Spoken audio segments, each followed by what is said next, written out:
자, 다음에 89페이지 착오로 인한 의사표시입니다. 착오로 인한 의사표시는 의사와 표시가 일치하는데 불일치하는 게 불일치하는데 불일치하는 걸 표의자가 스스로 모르고 하는 걸 착오로 인한 의사표시다. 이렇게 말합니다.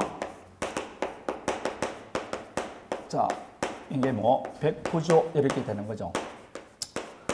그럼 이건 말은 하기는 굉장히 쉬워요. 그냥 의사와 표시가 불일치하고 불일치하는 걸 표의자가 스스로 모르고 하는 겁니다. 이게 알고 하는 것 비진의 표시와 통정의 표시의 다른 점이 이겁니다. 모르고 하는 것을 착오로 인한 의사표시다. 이렇게 말을 하는데 이렇게 하면 감이 잘 안 오죠. 뭐가 착오인지. 그래서 착오는 조금 이렇게 잘 감이 안 오기 때문에 구체적으로 어떤 것이 착오인지 한번 유형을 살펴보면 됩니다. 대표적인 게 이런 게 착오입니다. 갑이 지금 자기가 갖고 있는 토지가 있어요. 평당 100만 원에 팔 의사가 있습니다. 그런데 편지를 청약서를 쓰면서 딴 생각하다가 10만 원을 쓴 겁니다. 지금 표시는 얼마가 돼 있다? 10만 원. 자기는 지금 얼마 썼다고 생각합니까? 그럼 의사와 표시가 지금 불일치하는데 불일치하는 걸 표의자가 스스로 모르는 거죠. 이게 착오입니다. 이런 착오를 우리는 흔히 표시상의 착오다. 이렇게 말하는 겁니다.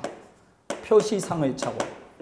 잘못 썼다, 오기, 잘못 말했다, 오담, 이런 것들을 표시상의 착오라고 합니다. 자, 홍콩도 화폐 가치는 달러를 쓰고 있죠. 호주도 달러를 쓰고 있습니다. 근데 그 달러 가치가 US 달러와 호주 달러가 같습니까? 틀립니까? 틀리죠. 근데 지금 틀리다는 건 나는 대학교 와서 알았습니다. 그 일반인들은 달러를 쓰니까 같은 달러를 한다니까. 이렇게 홍콩 달러와 US 달러가 다름에도 불구하고 같다고 생각하는 겁니다.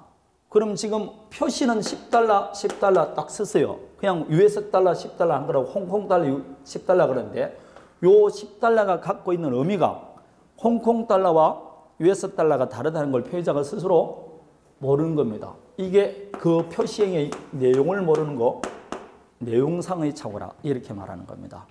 이제 점점 착오가 어떤 건지 나옵니까? 이런 게 착오입니다. 혹은 그러니까 갑이 지금 자기 아파트를 매매하는데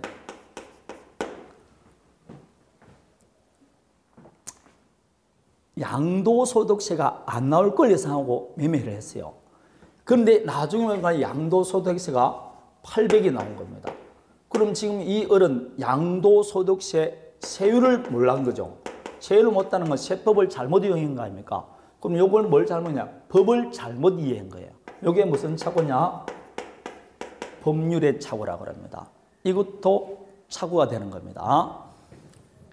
A 건물인 줄 알고 매수했는데 나중에 보니까 그게 B 건물이더라. 동일성에 관한 착오입니다. 이런 것들 뭐라 그런다? 착오라고 합니다. 그 착오 중에 가장 많이 나오는 착오가 동기의 착오입니다.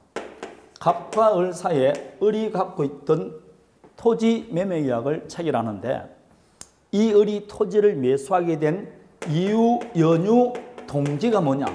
그것은 공단이 조성된다는 말을 믿고 아니면 지하철이 개설된다는 말을 믿고 매수했는데 나중에 보니까 공단이나 지하철이 개설되지 않았다더라. 조성 안 됐더라. 이게 무슨 착오다? 동기의 착오입니다. 그럼 동기의 착오는 착오로 취급할까 안 할까요? 원칙적으로. 아니 여러분이 매도인이라고 생각해봐요. 매매계약하고 나서 6개월 뒤에 을이 나타나서 하다시 사실상 공단이 조성될 줄 알고 매수했는데 조성이 안 되니까 저 취소할 거예요. 그러면 가만히 있겠습니까? 없지. 동기는 아까 의사표시 내용이 안 된다 했잖아. 표시가 안 된다니까. 따라서 이거는 동기의 착오는 원래 착오로 취급하지 않습니다. 다만 판례는 두 가지 경우는 동기의 착오도 착오로 취급합니다. 첫 번째, 동기가 표시됐을 때. 동기가 표시돼서 그 법률의 내용이 됐을 때입니다. 예컨대 을이 이 토지를 매수한 이유를 갑에게 이야기하고 그 매매의 내용이 됐을 때 그럴 때는 착오로 취급합니다. 두 번째, 동기가 상대방이 유발한 경우. 공단이 조성된다는 걸 누가 말했게? 갑이 말한 겁니다. 이렇게 상대방이 유발한 경우에는 그럴 때는 표시할 필요도 없이 착오로 취급합니다. 이게 동계의 착오입니다. 이제 어떤 것이 착오인지 알겠죠? 이런 걸 착오라고 합니다. 그럼 그런 착오가 있으면 어떻게 할 거냐? 착오가 있다고 해서 다 백구조가 되는 건 아니에요. 우리 이 모든 이런 걸 착오라고 그러는데 이 착오가 백구조 취소하기 위해서는 두 가지 요건을 갖춰야 돼요. 첫 번째, 중요 부분 착오만 가능합니다. 모든 착오는 다 안 되고 중요 부분 착오해야 되고, 두 번째, 그 표의자에게 중대한 과실이 없어야 됩니다. 이게 요건으로 가는 겁니다. 중대한 과실이 없을 것, 중요 부분 착오일 것. 첫 번째, 모든 착오는 다 취소할 수 있는 게 아니고 그 중에서 중요 부분 착오만 취소할 수 있습니다. 그럼 뭐가 중요 부분이냐 이 문제가 되는데, 그거야 일률적으로 말할 수 없겠죠. 토지냐 건물이냐, 건물도 주택이냐 상가냐 사무실이냐 따라서 중요 부분이 달라질 겁니다. 그래서 이런 걸 구체적이고 개별적으로 살펴본다 이렇게 말하는데, 일반적으로 봤을 때는 만일 착오가 없었더라면, 즉 진실된 사실을 알았더라면 그 법률행위를 하지 않았을 정도의 사실은 중요 부분 착오로 봅니다. 예컨대 공단이 조성되지 않은 줄 알았더라면 이 토지를 매수했을까요? 안 했겠죠. 그럼 어떤 진실된 사실을 알았더라면 그 법률행위를 하지 않았을 정도의 사실은 중요한 부분이라고 할 수가 있는 겁니다. 일반적으로 말할 수 없대 대충 볼 때는 이렇게 판단하면 된다는 겁니다. 그런데 그 판단을 누가 하느냐 이 문제입니다. 그야 당연히 의사를 표시한 표의자 입장에서 중요 부분이 되어야 됩니다. 그런데 표의자는 언제나 중요 부분이라 할 수 있으니까 일반인이 표의자 입장에 썼더라도 중요 부분은 돼야 됩니다. 그래서 표의자는 물론이고 일반인이 봤더라도 그것은 중요 부분이다 라고 돼야 된다는 겁니다. 되겠습니까? 자, 이걸 흔히 유식하게 말하면 요거는 주관적이다 그러고 요거는 객관적이다 이렇게 말합니다. 그래서 주관적, 객관적 모두 다 중요 부분 착오가 돼야 된다 이렇게 말을 합니다. 여러분 기본세는 없는데 요게 판례는 한 가지 더 추가합니다. 그 착오로 인해서 경제적 불이익을 입어야 된다고 합니다. 경제적 불이익이 없으면 중요 부분 착오로 보지 않습니다. 경제적 불이익을 입었을 것, 이게 다시 말하면 경제적 불이익이 있을 것, 이게 요건으로 돌아갑니다. 자, 이렇게 돼야만이 중요 부분 착오가 되는 겁니다. 자, 그러면 중요 부분 착오면 다 취소할 수 있냐? 아니에요. 중대한 과실이 없어야 됩니다. 중대한 과실, 요걸 줄여서 뭐라 그러게? 중과실이 없어야 된다 그럽니다. 자, 여기서 이제 과실 고의거른데 이런 뜻입니다. 봐봐요. 갑이 을을 살인을 합니다. 사람을 살해하는 거죠. 그럴 때 칼을 가지고 이 사람에게 이런 행위를 하면 사망이라는 결과가 나올 거야. 알면서 하는 게 뭐라고? 고의죠. 이게 살인죄입니다. 결과를 인지하면서도 감히 그 행위를 하는 걸 살인죄라고 그래요. 그런데 갑이 을을 살인하려고 사는 없었어요. 친구 간입니다. 그런데 두 사람 사이 놀다가 이 갑이 가지고 있던 칼을 장난을 치다가 친구 옆으로 던졌어요. 죽일 의사가 없어서. 그런데 빗나가지고 맞은 겁니다. 그럼 이 경우나 오른쪽 경우나 사람이 모한 거는 똑같다고? 사망한 거는 똑같죠? 그럼 요 갑은 지금 이 결과를 인지를 할 의사가 없어서, 그러나 칼을 잘못 던지면 사람이 다칠 거라는 걸 충분히 예상할 수 있습니까? 없습니까? 알 수 있었음에도 불구하고 주의를 안 했다. 알았거나 알 수 있었다. 과실이 있었던 거죠. 과실로 인해서 사람이 죽었으니까 이걸 과실치사죄라 그래요. 되겠습니까? 그래서 과실, 이건 완전히 형량이 달라집니다. 이거는 뭐 최고 무기징역까지 나오지만 이건 대부분 뭐 집행유예로 풀리죠. 자동차 운전하다가 사람 죽이면 대부분 형량은 받지만 뭐 대부분 집행유예로 풀립니다. 엄청나게 큰 차이 납니다. 근데 결과는 똑같죠. 그럼 결국 이게 살인죄냐 과실치사자는 요 사람 마음을 봐야 되는 겁니다. 쉽게 말하면 그런 의사가 있었는지 없었는지. 문을 딱 열고 보니까 죽어 있더라. 근데 갑이 하는 말이 나는 그럴 의사가 없었어요. 이렇게 말하면 이거 밝히기가 힘든 거죠. 그래서 이제 그때 뭐 칼을 이렇게 잡았느냐 이렇게 잡았느냐 뭐 그 이후에 사망한 이후에 구호 조치를 어떻게 했냐 이런 걸 여러 가지 봐서 정황 증거를 살피는 겁니다. 그래서 살인의 고의가 있었다 없었다 이렇게 나가는 겁니다. 자, 이해되겠죠? 그럼 이제 봅니다. 갑이 불을 질러서 건물을 불태워버렸어요. 불을 질러서 화재가 난 걸 예상하면서 했다. 이게 뭐라고? 방화죄입니다. 그런데 불 지를 의사가 없는데 불통이 잘못 튀어서 났어요. 이게 이제 뭐라고? 실화죄죠. 실화죄는 거 여기 앞에 뭐가 붙었다?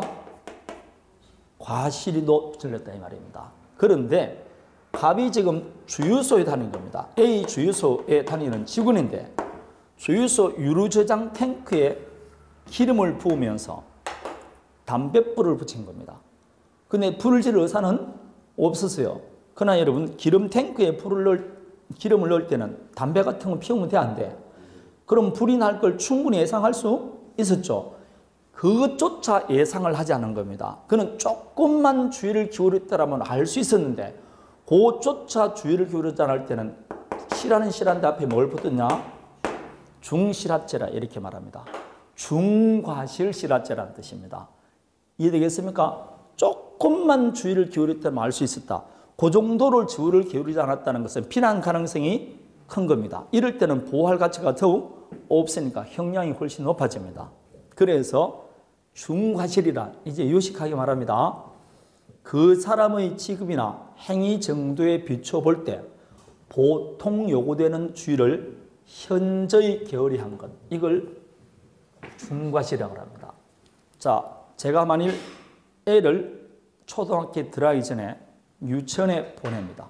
그럼 유치원에 애를 맡길 때는 우리는 일반적으로 유치원 선생님이라면 우리 애를 요 정도 주의를 기울이고 보호해 줄 거라는 기대감이 있습니까 없습니까? 그것조차 주의를 기울이지 않았다. 그게 중과실입니다. 왜냐? 유치원 교사라면 충분히 알 수 있는데 그것조차 주의를 기울이지 않았다. 그게 중과실입니다. 내가 대기업 과장에게 뭐 문제를 하나 의뢰했습니다. 그럼 대기업 과장이라면 내 업무를 처리할 때 요 정도 주의를 기울이고 처리할 거라는 기대감이 있어 없어요? 그럼 그것조차 안 했다는 겁니까? 그럼 그게 무슨 과실? 중대한 과실. 변호사에게 사건을 의뢰할 때는 변호사라면 이 정도 주의를 기울일 거라는 예상이 있겠죠? 그걸 중대한 과실 이렇게 말한다. 그것조차 해주지 않은 거. 자기 직업 정도라면 충분히 할 수 있음에도 불구하고 안 했다. 이걸 중대한 과실이라고 합니다. 거기 보면 직업 행위 종류에 비추어 볼 때 보통 요구되는 주의를 현저히 게으리한 것 나와 있습니다. 그게 이제 사령으로 나오는 게 요거예요. 갑과 을 사이에 토지 매매 계약을 체결합니다. 그런데 을이 토지를 매수한 이유가 공장 신축을 위해서 토지를 매수합니다. 그래서 매매 대금 다 줬어. 인도받았어요. 근데 구청에 허가 받으러 딱 가니까 하청법 적용받아서 허가가 나지 않는다는 겁니다. 그럼 만일 허가가 나지, 즉 공장 신축이 불가능한 것 같으면 이 토지를 매수했을까 안 했을까요? 그러면 무슨 부분 맞습니까? 중요 부분은 맞겠죠. 그런데 판례가 말하기를 중요 부분은 맞지만 이런 목적으로 토지를 매수하는 자는 매매계약을 체결하기 전에 관괴 간청 등을 통하여 허가 여부를 충분히 알아볼 수 있었음에도 불구하고 이것조차 알아보지 않는 것은 너에게 중대한 과실이 있다. 따라서 취소 못한다. 이렇게 나온 겁니다. 이제 무슨 뜻인지 알겠죠? 이런 걸 중대한 과실이다. 이렇게 말합니다. 그래서 결론을 말하면 착오가 있더라도 다 취소할 수 있는 게 아니고 두 가지를 갖춰야 돼요. 무슨 부분 착오다? 중요 부분 착오고 중대한 과실이 없어야 됩니다. 그래서 차고 그러면 중이 두 사람 나와야 된다. 그렇게 말하는 겁니다. 스님이 아니고 중요 부분이고 중대한 과실이 없을 것. 이렇게 말을 하는 겁니다. 자, 그런데 제가 이렇게 두 가지를 갖추면 취소할 수 있다 했는데 아무리 내가 주장하더라도 결국은 여러분 요건을 본다는 건 두 사람이 소송을 붙는다는 거죠. 그럼 대립하는 거 아닙니까? 그래서 갑의 입장에서는 착오로 인해서 의사를 표시했다는 사람 입장에서는 착오를 이유로 말고 싶고 이 계약을 없애고 싶고 한 사람은 그냥 뭐라고 유예라고 주장하는 겁니다. 한 사람이 착오 취소할 거예요. 그러면 상대방이 그래요? 그러면 이거 분쟁을 볼 필요가 없어. 뭐 중요 부분인지 이런 거 볼 필요가 없다고. 한 사람은 취소하겠다. 한 사람은 못하겠다. 한 사람은 무효다. 한 사람은 유예를 하니까 지금 우리가 보는 것 아닙니까? 맞습니까? 그럼 표의자가 나는 착오료로 취소하겠다. 그러면 취소하기 위해서는 무슨 부분이다? 중요 부분이다. 그럼 이런 게 하면 중요 부분이라 했지만은 뜬구름 잡는 거고 결국은 중요 부분인지 아닌지는 어디서 결정한다고 보면 됩니까? 네, 판례죠. 판례가 중요 부분이다 그러면 취소되는 거고 아니면 안 되는 겁니다. 내가 백날 여쭤봐도 소용이 없는 겁니다. 결국은 그래서 여태는 중요 부분인지 아닌지는 뭘 외워야 된다는 겁니까? 판례를 암기하다 이렇게 보면 되는 겁니다. 자, 그러면 봅니다. 갑과 을 사이에 토지 매매 계약을 체결했어요. 근데 토지가 한 4억 정도 나올 줄 알고 매매 계약을 체결해. 나중에 보니까 시가가 3억 정도밖에 안 나가는 겁니다. 그럼 뭐에 관한 착오가 있었습니까? 시가에 관한 착오가 있었어요. 중요 부분 착오로 볼까요? 안 볼까요? 시가에 관한 착오입니다. 우리 공인중개사 시험에 제일 많이 나오고 간평사나 변리사에도 제일 많이 나온 게 시가입니다. 판례는 중요 부분 착오로 보지 않습니다. 시가는 나중에 예상까지 포함되어 있기 때문에 일반적으로 중요 부분 착오로 보지 않아요. 자, 이런 걸 외우는 겁니다. 간단합니다. 갑과 을 사이에 토지 매매 계약을 체결했어요. 그래서 1,500평이라 해서 평당 가격을 주고 매매했는데 나중에 청약해보니까 80평이 모자랍니다. 면적이 부족한 겁니다. 토지 면적이 부족한 걸 지적이 부족하다 그래요. 중요 부분으로 볼까요? 안 볼까요? 면적에 관한 착오입니다.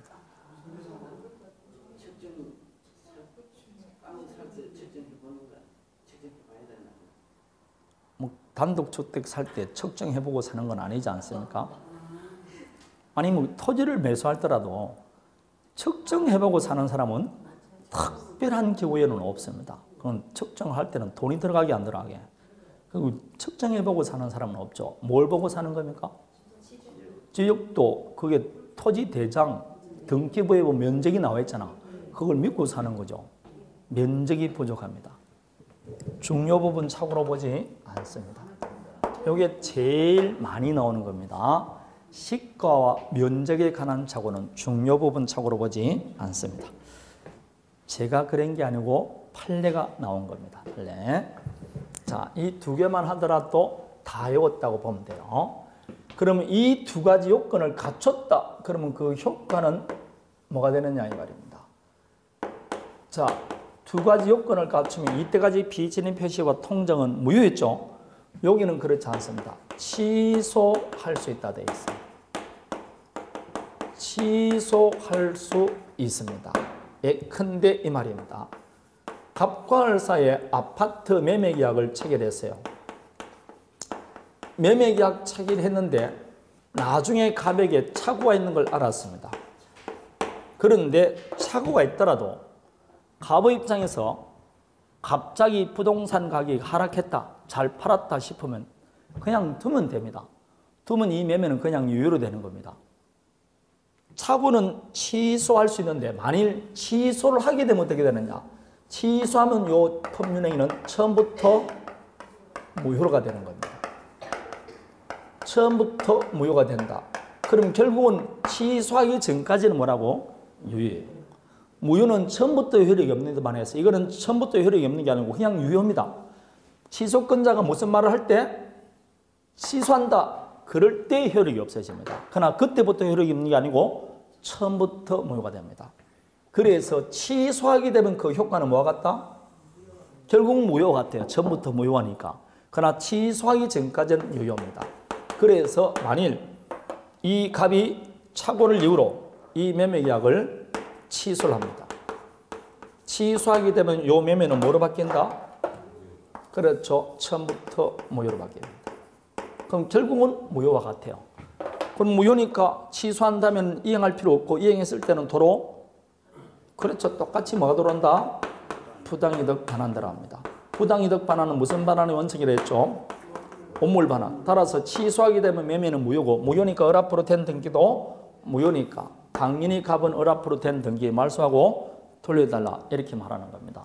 못 돌려받을 것 같으면 뭐라고 취소를 주장합니까? 할 필요가 없는 거죠. 부당이득 반환 받습니다.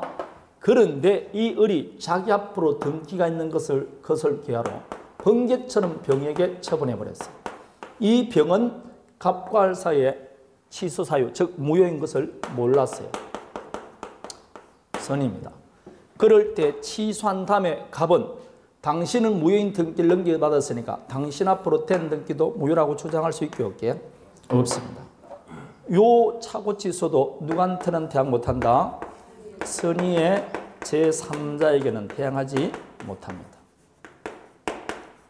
똑같습니다. 선의의 제3자에게는 대항 못합니다. 그럼 원물 반환이 불가능하죠? 그럼 이제 무슨 반환 들어간다? 가액 반환 들어가는 겁니다. 갑은 그러면 그 대가를 달라 이렇게 하는 수밖에 없습니다. 결국 착오 취소하게 되면 취소하면 법률행위는 뭐로 본다? 무효. 똑같습니다. 무효와 취소하기 전까지만 차이가 있고 다음에 착오 취소하더라도 역시 선의의 제3자에게는 대항하지 못합니다. 제3자에게 대항 못한다는 것은 조금 전에 했던 것과 똑같습니다. 자, 이게 착오입니다. 다음에 사기 강박울이란 의사표시입니다. 결국은 감아보면 항상 우리 법률에 보면 그냥 무난히 가는 게 아니고 사고가 나는 거죠. 예, 그걸 효력 요건을 못 갖춘 걸 보는 거죠. 다음에 하자 있는 의사표시입니다. 하자 있는 의사표시 요걸 110조에서 나오는 겁니다. 요거는 앞의 개념하고 완전히 틀려요. 이것은 의사와 표시가 불일치하는 게 아니고 일치합니다. 의사와 표시가 일치해요. 그럼 내가 왜 의사를 표시합니까? 그것은 내가 원하는 대로 권리를 변동시키기 위해서 의사를 표시하죠. 그게 법률행위 아닙니까? 그럼 내가 의사를 표시할 때 내가 자유로운 상태에서 해야 되지. 내가 하기 싫은 걸 억지로 말을 했을 때는 내가 원하는 권리를 취득하는 게 아니죠. 이렇게 의사와 표시는 일치하는데 타인의 위법한 간섭이 게재돼서 자유롭지 못한 상태에서 한 의사표시가 하자 있는 의사표시입니다. 그럴 때 나의 의사결정에 간섭을 하는 수단이 사기와 뭐가 있느냐? 강박이 있어요. 그래서 하자 있는 의사표시 그러기도 하고 사기 강박이한 의사표시 이렇게 말도 하는 겁니다. 이거는 의사와 표시가 일치하는 겁니다. 그러면 사기에 의한 의사표시와 강박에 의한 의사표시 이렇게 나옵니다.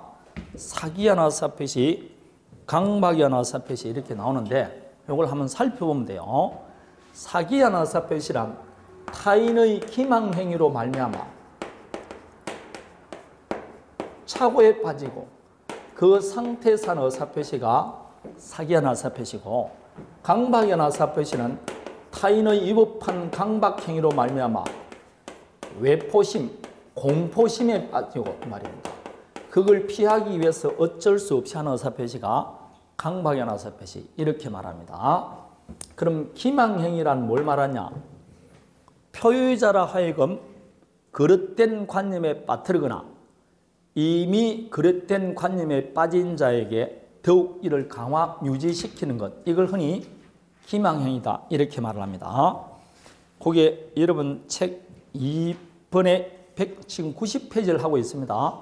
90페이지 사기 2번을 보면 허위 표시를 하는 허위로 사실을 고지하는 등으로 표의자로 하여금 다른 관념을 야기하게 하거나 이를 강화 유지시키는 적극 소극적인 행위로 되어 있죠. 표의자로 하여금 그릇된 관념에 빠뜨린다는 게 다시 말하면 사고에 빠뜨리는 겁니다. 보세요. 갑이 을에게, 자, 이 고려청자를 보십시오. 조선 중기에 만들어진 것으로서 거의 국보급입니다. 그래서 30억 정도 나가는데 소장자가 지금 급히 돈이 필요하기 때문에 20억에 당신에게 매각합니다 라고 말을 합니다. 어제 구운 겁니다. 지금 뭐 하고 있는 겁니까? 허위 사실을 고지하지 않습니까? 진실 아닌 것을 진실이라고 말해요. 이걸 우리나라 말로 하면 거짓말이라고 그래요. 지금 수단이 적극적으로 아님에도 불구하고 맞다고 지금 하는 겁니다. 이런 거는 지금 허위 사실을 고지하는 겁니다. 이렇게 되면 을은 이 고려청자가 아님에도 불구하고 고려청자라는 사고에 빠지죠. 그 상태로 제게 파시죠. 이게 사기꾼이 하는 거 아닙니까? 이런 행위를 무슨 행위? 기망행위라고 해요. 지금 이 기망의 수단이 지금 거짓말을 하는 것 아닙니까? 맞습니까? 이런 것이 이렇게 표의자, 지금 제게 파시죠 하는 이 표의자의 말을 거짓말로 하게 만든 거죠. 그래서 표의자라 하여금 그릇된 관념에 빠뜨리게 하는 행위입니다. 다음에 두 번째, 이 을이 고려청자가 아님에도 불구하고 벌써 고려청자라는 믿고 있어요. 지금 벌써 어디에 빠져 있다고? 사고에 빠져 있죠. 근데 매수하기 위해서 한 번 더 확인하기 위해서 고미술협회 회장한테 찾아갔어요. 고려청자가 맞습니까? 라고 말하니까 갑이 맞아요 이렇게 말합니다. 맞지 않음에도 불구하고 맞다고 거짓말한 거예요. 그럼 이 을은 지금 갑의 말로서 새로운 착오에 빠진 게 아니고 이미 착오에 빠진 자에게 그걸 더욱 강화 유지시키는 행위입니다. 이것도 어디에 속한다? 기망행위에 속합니다. 이렇게 표의자라 하여금 그릇된 관념에 빠뜨리거나 이를 더욱 유지 강화시키는 일체의 수단을 말합니다. 수단에는 진실하는 걸 진실이고 적극적으로 말을 하는 것, 적극적으로 행위를 하는 걸 자기한다 그래요. 이런 것뿐만 아니고 진실을 숨기는 것, 어떤 행위를 하지 않는 걸 부작이라 그래요. 이걸 다른 말로 하면 침묵이라 그럽니다. 침묵도 기망행위가 될 수 있게 없게 있습니다. 말을 안 한다고 되는 게 아니고 진실을 고지할 의무가 있는데도 불구하고 신의책상 진실 고지 의무를 위반하면 그때는 침묵도 사기가 될 수 있습니다. 여러분 아무것도 안 함에도 불구하고 살인죄가 될 수 있게 없게 있습니다. 그걸 부작위한 살인죄라 그래요. 부작위한 살인죄. 그것은 가만히 있다고 되는 게 아니고 어떤 행위를 해야 되는데 안 했을 때 그때 행위로 취급합니다. 대학교에 가면 제일 먼저 배우는 이겁니다. 건널목, 기차 건널목 차단기를 내리고 하는 사람, 이걸 흔히 간수 이렇게 말하죠. 갑이 있어요. 근데 저기 기차가 오는데 여기 지금 을이 옵니다. 평소에 원수 같은 놈인데 이게 술을 먹고 지금 정신없이 오고 있습니다. 기차는 빵 오는데 갑은 건널목을 차단할 의무가 있음에도 불구하고 가만히 있는 겁니다. 그래서 가다가 팡 받쳐버렸어요. 이럴 때는 갑은 뭐가 된다? 살인죄입니다. 이걸 부작위한 살인죄라 그래요. 어떤 행위를 해야 됨에도 불구하고 안 했을 때 이게 부작위한 살인죄 이렇게 말해야 됩니다. 대표적인 게 세월호 선장이죠. 세월호 선장이 살인죄가 됐잖아요. 그 사람이 사람을 적극적으로 밀은 것은 아닌데 선장은 구조 의무가 있음에도 불구하고 가만히 있었으니까 그게 뭐라고? 살인죄, 부작위한 살인죄가 되는 겁니다. 대표적인 겁니다. 그러면 침묵이 언제나 기망이가 되는 게 아니고 신의책상 진실을 고지할 의무가 있을 경우입니다. 예컨대 이 말입니다. 갑이 지금 아파트 분양에 삽니다. 그래서 아파트를 분양하는데 이 아파트 인근에 공동묘지가 조성됩니다. 분양에 사는 그 사실을 알고 있어요. 그럼 공동묘지가 조성된다는 사실을 신의책상 고지할 의무가 있어 없어요? 있음에도 불구하고 입을 딱 닫힌 겁니다. 내가 항상 입을 빨간 거로 그린다니까. 이럴 때는 이 갑은 사기 분양이 되게 안 되게 됩니다. 진실을 고지할 의무가 있음에도 불구하고 고지를 안 했으니까. 이게 침묵이한 기망입니다. 이게 원래 시험에 답으로 출제됐어요. 빨간 입술까지 그려주는데도 틀린 사람이 있다니까. 미치는 거 아닙니까? 얼마나 쉬우냐고. 두 가지 예를 든다니까. 분양에서 침묵이 두 가지가 있어요. 사기로 인정해 준 게. 아파트 분양회사가 인근에 쓰레기 매립장이 건설될 예정이라는 고지를 안 해준 거. 공동묘지가 조성되는 걸 고지하는 거. 이 두 가지라고. 얼마나 쉽습니까? 그럼 이게 나왔다니까. 이게 나왔습니다. 비진의 표시 취소할 수 있다 이렇게 나오고. 무효인데. 취소는 아무나 하는 게 아닌데. 여기 나왔어요. 그래서 침묵도 기망해가 될 수 있다 이렇게 말합니다. 다음에 강박입니다. 강박행위란 고의로 해악을 가하겠다고 고지해서 상대방을 외포심, 공포심에 빠뜨리는 일체 행위를 말합니다. 예컨대 이 토지를 나에게 매각하라. 하지 않으면 당신 딸을 납치하겠다. 지금 해악을 가하겠다고 고지를 하는 거죠. 그래서 그 공포심을 피하기 위해서 어쩔 수 없이 의사를 표시한 대표적인 것입니다. 자, 이 강박행위도 수단의 제한이 있을까 없을까요? 항상 여러분 수단의 제한이 없습니다. 있을 수가 없어요. 수단의 제한이 없습니다.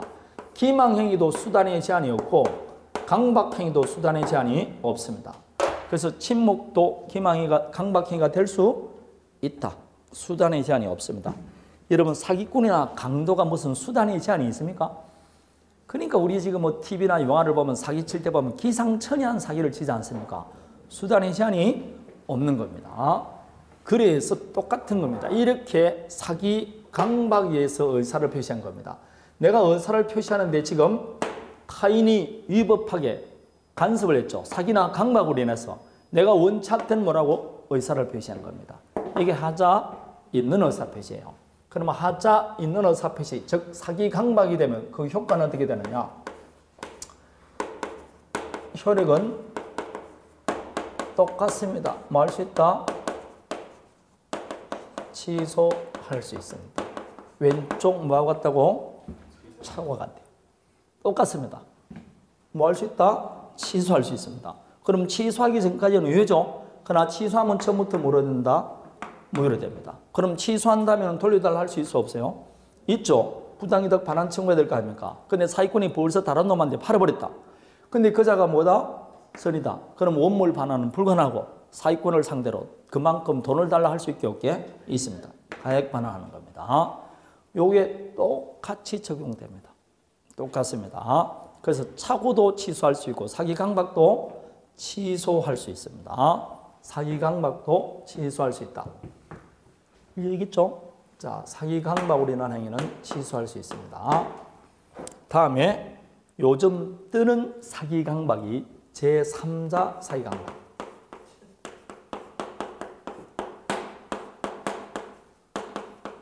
제3자 사기 강박은 갑과 을 사이에 지금 건물 매매 계약을 건물만 매매하니까 토지 매매를 해봅니다.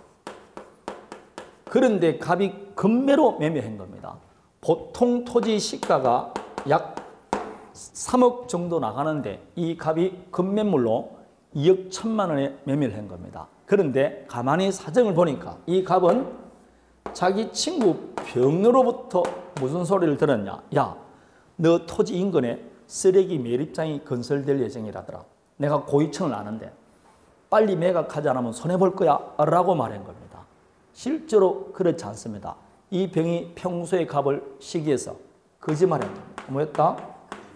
희망이었죠. 사기를 당한 겁니다. 그 사기당한 사람이 누구라고? 갑이에요. 사기당해서 무슨 행위를 했다? 누구하고 했습니까? 그러면 이 을이 매매의 당사자인데 병은 매매의 당사자가 아니잖아. 당사자 아닌 사람이 뭐게? 제3자라고. 이렇게 제3자로부터 사기 강박을 당한 겁니다. 그럼 사기 강박을 당한 갑이 이 매매 계약을 취소하고자 하는데 함부로 취소하면 돼야 안 돼요? 여러분이 을이라고 생각해 봐요. 어느 날 갑이 와서 아저씨, 내가 아저씨에게 이 토지를 판 이유가 내 친구 병으로부터 사기를 당해서 이 토지를 매각했습니다. 죄송합니다. 취소하겠습니다. 그럼 여러분 같으면 가만히 있겠어요? 옆에 있는 삽을 들어야 됩니다. 그러면서 갑을 옆구리를 찌르면서 뭐라고 그래야 된다? 아저씨, 내가 사기쳤냐고. 어디서 사기 당와서 나한테 이야기하니? 이렇게 나간다니까. 함부로 취소하면 돼, 안 돼? 안 됩니다. 만일 취소를 하게 되면 누가 해야 할 염려가 있다? 이 상대방 을을 다치게 할 확률이 있습니다. 이렇게 제3자에게 사기를 당했을 경우에는 함부로 취소하면 안 돼요. 그럼 어떨 때 할 수 있냐? 상대방 을이 병이 감에게 사기한다는 사실을 알았거나 뭐 했을 때? 알 수 있었을 때. 이럴 때만 취소할 수 있습니다. 이럴 때는 두 놈이 짰다고 볼 수가 있는 거죠. 이게 제3자 사기강박입니다. 제3자 사기강박은 함부로 안 됩니다. 제3자가 사기한다는 사실을 상대방이 알았거나 알 수 있었을 때 취소할 수 있습니다. 이해되겠습니까? 자, 그러면 요즘 나오는 게 다 이게 제3자 사기강박이 나옵니다. 그러면 제3자 사기인지 아닌지 한번 봅니다. 오늘 두 번째인데 보니까 여러분 지금 머리가 찌근찌근하죠? 새로운 말도 나오고 뭔 이런 놈들이 많이 걸려 있는지 다 사상은 다 사기꾼들만 있는 겁니다. 자, 이 사람이 채무자입니다. 그래서 채권자가 있습니다. 이 사람은 채권자입니다. 돈을 빌려주는 계약을 했어요. 돈을 빌려주는 계약을 금전 소비대차 계약이다 이렇게 말합니다. 자, 여기서 이제 소비대차가 있고 임대차가 있고 사용대차가 있습니다. 이 뒤에 거는 저번에 한번 한 적이 있습니다. 대차란 말은 빌려 쓰는 겁니다. 대차 그런 건데 대주, 차주 이렇게 말합니다. 빌려주는 사람을 대주, 빌린 사람을 차주. 그래서 임대인, 임차인 그렇게 말합니다. 소비대차는 빌린 물건을 사용하고 나중에 동종 동량을 돌려주는 걸 소비대차라고 그래요. 예컨대 돈을 빌렸습니다. 그럼 빌린 돈은 사용해야 된다, 안 해야 된다? 하고 나중에 같은 가치가 있는 돈을 주면 되지. 그 빌린 돈을 가만히 있다가 1년 번은 그대로 돌려줄 빼서 뭐 하려고 빌립니까? 쌀을 빌렸다. 그러면 쌀은 묻고 나중에 동종 동량의 쌀을 주면 되지. 빌린 쌀을 가만히 갖고 있다가 주는 것은 아니지 않습니까? 그걸 소비대차라고 합니다. 그런데 임대차, 사용대차는 빌린 물건을 사용하고 나중에 그 물건 그대로 그냥 돌려주면 됩니다. 빌린 물건을 그대로 돌려주는 게 임대차, 사용대차입니다. 이해되겠습니까? 요거는 소비하고 나중에 같은 걸 준다는 뜻입니다. 그래서 소비대차인데 이럴 때 요 소비대차도 뭘 소비하느냐? 돈을 빌렸을 때는 돈 소비대차 그러면 되는데 꼭 유식하게 금전 소비대차 이렇게 말을 합니다. 쌀을 빌렸으면 미곡 소비대차, 기름을 빌렸으면 유류 소비대차 이렇게 말합니다. 뭐라고 그렇게 하는지 몰라. 기름 소비대차 얼마나 좋은데 그런 겁니다. 이럴 때 돈을 빌릴 때 공짜로 빌릴 수가 있어 없어요? 친구한테 200만 원 빌릴 때 이자 주는 건 아니지 않습니까? 공짜로 주면 이걸 무상 소비대차라고 해요. 이자 주면 유상입니다. 그래서 소비대차는 유상도 되고 무상도 되는 겁니다. 그런데 요 둘은 빌린 물건을 그대로 나중에 돌려주면 된다 했죠. 그거는 둘 다 같은데 공짜로 빌리면 뭐라고? 사용대차. 이게 제가 뭐라고 했죠? 정사무상. 요거는 뭐라고? 대가를 주는 걸 유상이다. 이렇게 말합니다. 이제 구별되겠죠? 요거는 공짜로 빌리는 거, 요거는 대가를 주고 빌리는 거. 소비대차는 공짜일 수도 있고 아닐 수도 있습니다. 그렇게 나눠지는 겁니다. 자, 그러면 금전 소비대차를 했습니다. 채권자입니다. 근데 채권자라는 말이 보증을 서라. 그러지 않으면 돈 못 빌려주겠다. 해서 병이 보증을 서는 겁니다. 이 사람을 보증인이라고 그래요. 그래서 보증인이 채권자하고 보증계약을 체결해서 보증채무를 부담을 합니다. 그런데 나중에 알고 보니까 요 보증인이 채무자로부터 사기를 당한 겁니다. 자, 병이 사기를 당했어요. 이때 사기는 제3자 사기일까요? 아닐까요? 보증인이 채무자로부터 사기를 당했어요. 이게 제3자 사기냐 아니냐 이 이야기입니다. 여기서 이제 제3자가 그러는데 굉장히 간단해요. 봐요. 지금 사기 강박을 당한 사람은 누굽니까? 보증인이죠. 그럼 항상 사기 강박을 당해서 무슨 법률 행위 했잖아요. 여기는 사기 강박을 당해서 무슨 행위를 했습니까? 보증계약을 했어요. 누구하고 했습니까? 채권자하고 했죠. 그럼 지금 취소하고자 하는 행위가 무슨 행위입니까? 그럼 보증계약의 당사자는 누구게? 어리죠. 당사자 아닌 사람이 뭡니까? 제3자입니까? 그럼 이게 대표적인 제3자 사기강박입니다. 여러분 제3자인지 아닌지는 간단해요. 분명히 사기 강박을 당한 사람이 있겠죠. 그 사람이 취소권자인데 사기 강박을 당해서 무슨 행위를 했는지 보라니까. 지금 취소하고자 하는 행위가 있을까 합니까? 매매면 매매, 정려면 정려. 그걸 했던 당사자가 당사자예요. 그 외의 사람은 뭐라고? 제3자입니다. 그래서 보증계약의 당사자는 을과 병이니까 이거는 제3자에 속하는 거죠. 따라서 함부로 취소를 못해요. 갑이 병에게 사기한다는 사실을 을이 알았거나 알 수 있었을 때만 취소할 수 있는 겁니다. 왜냐? 상대방은 지금 을이지 않습니까? 보증계약의 당사자는 을과 병이에요. 아닌 사람은 제3자 이렇게 되는 겁니다.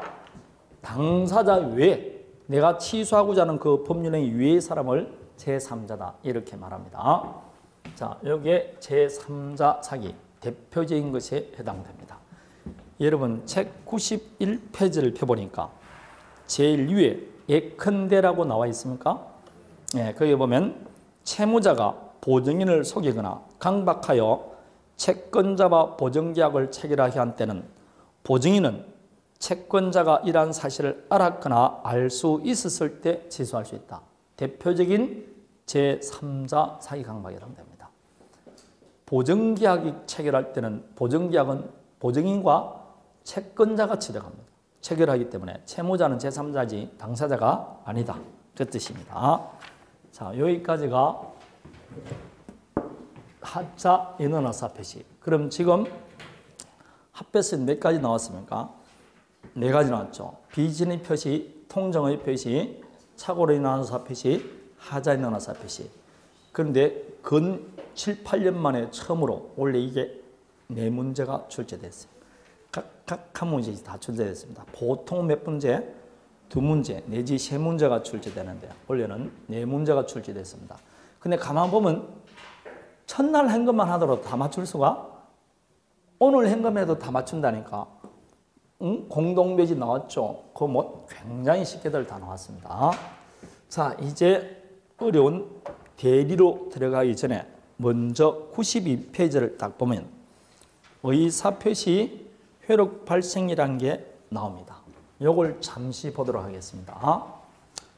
이 의사표시 효력 발생이라는 차트에는 효력 발생 시기, 공시송달, 수령 능력 이런 것들이 나와 있습니다. 자, 먼저 문제되는 거.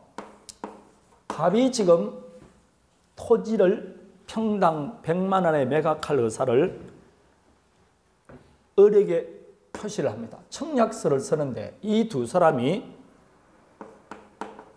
서울에 있는 사람이 뉴욕에 있는 사람에게 청약을 합니다. 그러면 이 갑이 이 아파트를, 이 토지를 팔고 싶다는 이 의사를 을에게 표시하는데 도대체 언제 의사표시가 효력이 발생하냐? 효력 발생 시기가 언제냐 이 말입니다. 왜냐? 표시하고 나서 상대방에게 도달된 데 시간적 간격이 있지 않습니까?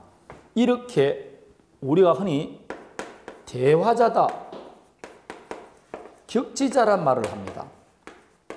대화자라는 것은 의사가 표시될 때 내 의사 표시가 표시와 동시에 도달되는 걸 대화자라고 합니다. 여러분과 지금 저는 무슨 관계입니까? 대화자죠. 내가 말한과 동시에 여러분한테 도달이 되잖아요. 그러나 편지를 붙일 때는 표시한 것과 도달되는 데 시간적 간격을 요하죠. 그걸 무슨 간격을 한다? 격지자라고 합니다. 격지자. 자, 그러면 서울에 있는 사람이 뉴욕에 있는 사람한테 전화를 걸어서 이 주식 주당 1,000원에 사시겠습니까? 라고 물어봅니다. 격지자일까요? 대화자일까요? 그렇죠. 격지자 대화자는 시간의 개념이지 공간의 개념이 아닙니다. 따라서 미국에 있는 사람이라도 전화를 하면 그냥 그거는 대화자가 돼. 이렇게 되는 겁니다. 자, 그럴 때 도대체 언제 효력이 발생하느냐 이 문제입니다. 그걸 흔히 말할 때 편지에 쓸 때냐 아니면 우체통에 붙일 때냐 아니면 편지가 상대방에게 도달될 때냐 아니면 상대방이 그 글을 읽어봤을 때냐 이렇게 4단계로 나눠볼 수 있는데 편지에 쓸 때 효력이 발생하면 상대방은 모르는데 효력이 발생하니까 이건 너무 불리하죠. 그리고 읽어볼 때 그러면 상대방이 읽어보고 안 읽어봤다 할 수도 있으니까 곤란합니다. 그래서 우리 민법은 대원칙이 상대방 있는 의사표시는 그 통지가 상대방에게 도달한 때로부터 효력이 생긴다 되어 있습니다. 그래서 우리는 무슨 주의를 취한다? 도달주의를 취하고 있습니다. 111조에 나와 있습니다. 거기 보면 도달주의 되어 있죠. 통지가 상대방에게 도달한 때부터 효력이 생긴다라고 되어 있을 겁니다. 그래서 도달주의를 취하고 있습니다.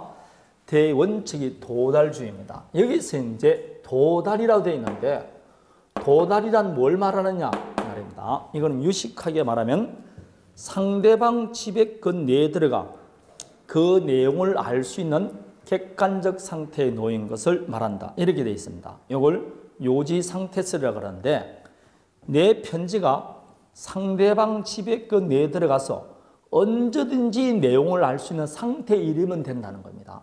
따라서 반드시 상대방에게 직접 전달되거나 내용을 알 필요가 없습니다. 그래서 동가는 가족에게 전달되면 도달된 것으로 봅니다. 내가 남편에게 전달할 서류를 부인에게 줬습니다. 그런데 부부 상을 했기 때문에 서류를 갖고 남편에게 안 주고 있어요. 도달했게 안 했게? 예, 동가는 가족에게 전달됐죠. 그때 도달된 것으로 본다 이 말입니다. 되겠습니까? 상대방이 직접 수령하지 않더라도 그래서 보면 상대방이 현실적으로 수령하였다거나 통지 내용을 알았을 것까지는 필요하지 않는다 이렇게 되어 있지 않습니까? 그래서 수신함에 투입되거나 동가는 친족, 가족, 고인에게 전달되면 도달된 것으로 봅니다. 이게 도달입니다. 그런데 제가 말한 도달이란 상대방 있는 의사표시지 상대방이 없으면 편지를 붙일 수가 없는 거죠. 그래서 상대방 있는 의사표시는 도달주의를 원칙으로 합니다. 상대방에게 도달돼야만 효력이 있습니다. 여기서 이제 보는 거. 그럼 도달되기 전까지는 효력이 있어요, 없어요? 그래서 갑이 을에게 의사를 표시하더라도 도달해야만은 효력이 있으니까 도달되기 전까지는 효력이 없습니다. 맞습니까? 그럼 내가 한 의사를 표시했는데 아직 도달하기 전입니다. 도달하기 전이라도 내가 했던 의사표시를 내가 했으니까 아직 도달하기 전에 내 의사표시를 스스로 없애고 싶어요. 그럴 때 하는 게 뭐게? 이걸 철회라고 말을 합니다. 따라서 철회란 효력이 발생되기 전에 없애버린 걸 철회라고 합니다. 그럼 효력이 발생된 이후에는 처리할 수 있게 없게? 없습니다. 안 됩니다. 자, 스타벅스에 가서 커피를 한 잔 부탁을 합니다. 시킵니다. 아메리카노 이렇게 말했습니다. 그러고 나서 주문을 하고 딱 앉았는데 날씨도 쌀쌀하고 단 게 먹고 싶다. 잠깐만요. 방금 했던 주문을 취소하고 카라멜 마키아토로 주세요. 이렇게 말을 하죠. 잘못된 이야기입니다. 취소는 사기 강박이나 차고할 때만 하는 거지. 그럴 때는 뭐란다? 방금 주문을 철회를 하고 이렇게 말해야 돼요. 내가 했던 의사표시가 아직 효력이 발생되기 전에 내가 먼저 했던 의사표시를 없애버리는 겁니다. 그래서 주문을 철회하고 마키아토로 주세요. 이렇게 말을 해야 된다고. 이제는 앞으로 가서 큰 소리로 해야 된다. 철회하고 이렇게 말해야 된다고. 철회하고. 취소하고 그럼 무식한 것이라 그러면 됩니다. 철회하고 그렇게 말하면 됩니다. 근데 아메리카노가 내 탁삭에 다 왔어요. 벌써 혈액이 발생해서 안 했어요. 혈액이 발생한 후에는 철회가 아니 됩니다. 그럴 때는 착오를 이유로 취소한다든지 이런 식으로 해야 되지 철회는 안 됩니다. 철회는 혈액이 발생되기 전에 하는 게 철회입니다. 자, 그러면 의사표시는 혈액이 상대방에게 도달돼야만 혈액이 있다고 그랬죠. 그럼 도달되기 전까지는 혈액이 있습니까? 없습니까? 없으니까 내 의사표시가 상대방에게 도달했다는 입증은 누가 해야 될까요? 갑이 해야 되죠. 어른 입장에서는 도달하기 전까지 혈액이 없으니까. 그래서 표의자, 의사표시한 표의자가 입증해야 됩니다. 도달해야만 혈액이 있으니까 도달했다는 입증 책임은 표의자에게 있다 이 말입니다. 자, 또 하나 봅니다. 갑이 의사표시를 발송했어요. 근데 도달하기 전에 표의자가 사망을 해버렸어요. 아니면 제한 능력자가 됐습니다. 행위 능력을 상실했다고 해요. 이랬을 때 이 의사표시에는 영향을 미칠까요? 안 미칠까요? 안 미치죠. 내 의사결정을 다 했지 않습니까? 하고 나서 단순히 지금 가는 도중이니까 내 의사에 하자가 없는 겁니다. 따라서 의사표시 발송 후 도달 적에 표의자가 사망하거나 행위 능력을 상실하더라도 그 의사표시에는 영향을 미치지 않습니다. 이걸 의사표시 발송 후 사정 변경이라고 하는데 영향을 미치지 않습니다. 이게 111조 2항에 있는데 아주 자주 나오는 조문입니다. 나중에 한번 외우시면 됩니다. 여러분 책 92페이지에 92페이지 보니까 2번 발신 후 사정 변경이라는 글이 나옵니까? 네, 그 내용입니다. 가로 2번에 보니까 발신 후 사정 변경이라는 타이틀 나오죠? 네, 거기 보면 발송 후 사망하거나 제한 능력자가 돼도 영향을 미치지 않는다. 이렇게 나올 겁니다. 자, 이게 의사표시 혈액 발생 시기에 관한 겁니다. 네. 자, 그러면 다시 여기에서 이제 하나 문제가 생깁니다. 의사표시는 도달돼야만 혈액이 있다. 이 원칙을 끝까지 관철할 것 같으면 무슨 문제가 생긴다? 상대방을 모를 때는 어떻게 할 거냐 이 말입니다. 분명히 도달해야만 하는 혈액인데 상대방이 누군지 있으면 내 의사표시를 도달할 수가 없지 않습니까? 내가 지금 예컨대 토지를 하나 매매하는데 토지가 지금 보니까 미등기 토지입니다.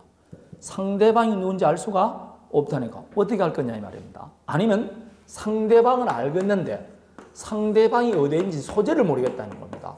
그럼 도달해야만 하겠으면 도달시킬 방법이 없는 거죠. 내가 건물을 임대해 줬는데 임차인이 3개월간 없는 겁니다. 차임도 주지 않고 그 집에 살지도 않아요. 가보니까 가구는 그대로 있어요. 그럼 임대차 계약을 해지해야 돼. 해지한다는 게 언제 효력이 발생하느냐. 상대방에게 도달되는데 상대방이 어디인지 모른다니까. 그럼 어떻게 해지할 거냐. 상속인한테 해야 되는데 상속이 누군지 모르겠다. 이럴 때 어떻게 할 거냐. 그럼 평생 의사표시 못하느냐. 그럴 때를 대비해서 나오는 게 뭐가 있게? 공시송달을 하는 겁니다. 그래서 공시송달은 어떨 때 한다? 상대방을 모르거나 상대방 소재를 모를 때 하는 것이 공시송달입니다. 흔히 우리 송달한다 말 들어봤죠? 이럴 때 하는 겁니다. 단 모르는 것이 표의자의 잘못 없이 표의자의 뭐 없이 과실 없이 상대방을 모르거나 상대방 소재를 모를 때 공시송달할 수 있습니다. 공시송달하는 방법은 상대방에게 줄 서류, 공시송달할 서류를 법원에 가서 맡깁니다. 그러면 법원 사무관이 법원 게시판 등에 게시를 합니다. 게시한 날로부터 몇 주가 지나면 2주가 지나면 도달된 것으로 봅니다. 그런데 동일인에게 계속 공시송달할 때는 첫 해 공시송달은 2주지만 그 다음부터는 게시한 이 길부터 효력이 생깁니다. 외국에 할 송달은 2주간이고 2달입니다. 외국에 할 송달은 2달입니다. 그래서 우리가 흔히 공시송달할 때 왜 하는다? 상대방 소재나 상대방 누구인지 모를 때 하는 게 공시송달입니다. 그러면 여러분은 일주일에 한 번씩 법원 게시판에 가봐야 된다, 안 가봐야 된다? 가봐야 될 거 아닙니까? 나한테 무슨 공시송달의 원지 봐야 된다니까. 평생을 법원에 안 가보는 사람이 대부분이죠. 법원이 어디인지도 모르잖아, 솔직히 말하면. 우리가 법원하고 관계가 뭐 있습니까? 그런데 어떻게 그 게시판에 게시한다고 해가지고 2달, 2주가 지나면 도달된 것을 보냐? 얼마나 형식적입니까? 응? 너무 형식적이죠. 그런 걸 만들어 두는 겁니다. 이게 이제 그렇게 된 이유가 이 법이 우리나라 법이 아니고 독일 법이라 했죠. 독일 법은 로마법과 게르만법이 합쳐진 것인데 게르만 사회는 이렇게 봉건 사회 아닙니까? 봉건 사회고 봉건 사회라는 게 이렇게 되어 있죠. 성으로 둘러싸여 있으면 봉건 사회가 이렇게 되어 있습니다. 대부분 이렇게 되어 성으로 둘러싸여 있고 그래서 우리나라 보면 외국에 가보면 성이 굉장히 많잖아요. 그 마다마다 영주가 따로 있는 겁니다. 여기 있으면 이제 제일 높은 데가 뭐 있게? 교회가 있어요. 모든 중세 시대는 교회가 제일 왔다였으니까. 그리고 영주가 사는 곳이 있어요. 영주. 그리고 밑에 방앗간이 있습니다. 그때는 전부 다 농업 국가였으니까 방앗간이 굉장히 중요한 겁니다. 그리고 밑에 뭐가 있었냐? 법원이 있었어요. 그래서 농노들은 여기서 살고 있는 겁니다. 농사는 어디서 짓게? 성 바깥에서 지는 겁니다. 그 TV 보면 왜 바깥으로 들어오잖아요. 그럼 여기 뒤에 쭉 돌아서서 뭐가 있습니까? 여기에 물을 파는 거죠. 이렇게 고를 파고 여기에 뭘 집어넣는다? 물 집어넣죠. 그래서 성문이 딱 있지 않습니까? 저기 들어오면 사람 다 들어오고 여기 문을 딱 닫는 거죠. 그래서 성 안에서 싸움을 하는 거 아닙니까? 그 뒤에 큰 산이 있으면 그 산을 배경으로 대부분 놉니다. 그래서 꼭대기 한다는 이유가 저기 침입을 방지하기 위해서. 그래서 여기서 농사를 짓고 땡땡땡땡 그러면 도로 들어가고 이렇게 하는 거죠. 이게 이제 가장 전형적인 장원 형태입니다. 그런데 요 농노들이 법원을 거쳐서 어디로 가느냐? 교회를 가요. 매주 교회 가야 된다, 안 가야 된다? 가야 됩니다. 그럼 갈 때 뭘 본다는 겁니까? 법원 옆길을 가는 겁니다. 그럼 이 법원에 뭐가 들어있다는 겁니까? 게시판이 있는 거죠. 그래서 그때 당시는 일주일에 한 번씩 뭘 봤다? 게시판을 봤다고 생각하는 겁니다. 그게 아직까지 나와 게시한 날로부터 2주입니다. 얼마나 이게 오래된 그런 이야기입니까? 요즘은 인터넷인데, 그래서 요즘은 게시판에 게시할 수도 있고, 이제 인터넷 통해서 다른 전자 방법으로 공시할 수도 있다. 이렇게 말합니다. 자, 이렇게 유래가 됐기 때문에 공시송달이라는 게 나옵니다. 2주입니다. 2주. 자, 다음에 마지막 의사표시 수령 능력입니다.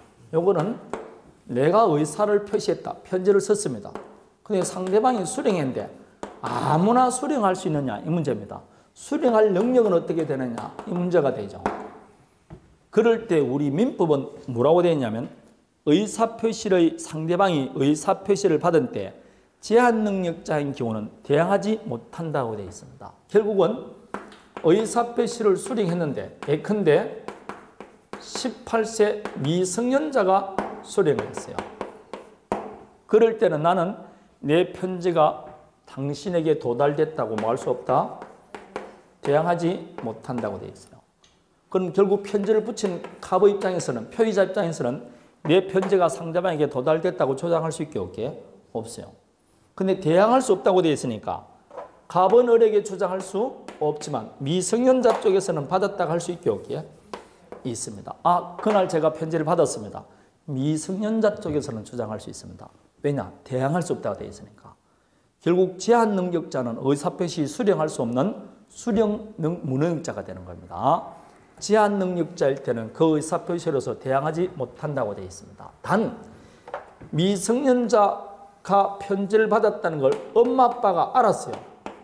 그럴 때는 도달한 것으로 주장할 수 있게 없게 언제든지 요지할 수 있는 상태에 이르지 않습니까? 그래서 단 상대방의 법정 대리인이 의사표시를 도달한 후에는 대항할 수 있다. 이렇게 되어 있습니다.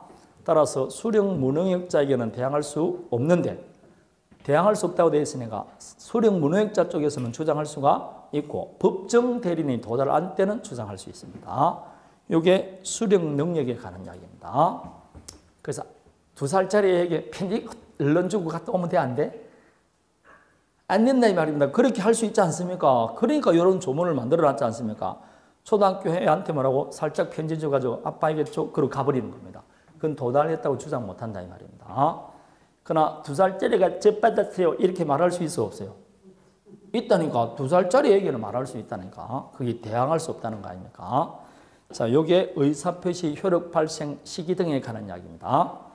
자, 잠깐 쉬었다가 계리를 보도록 하겠습니다.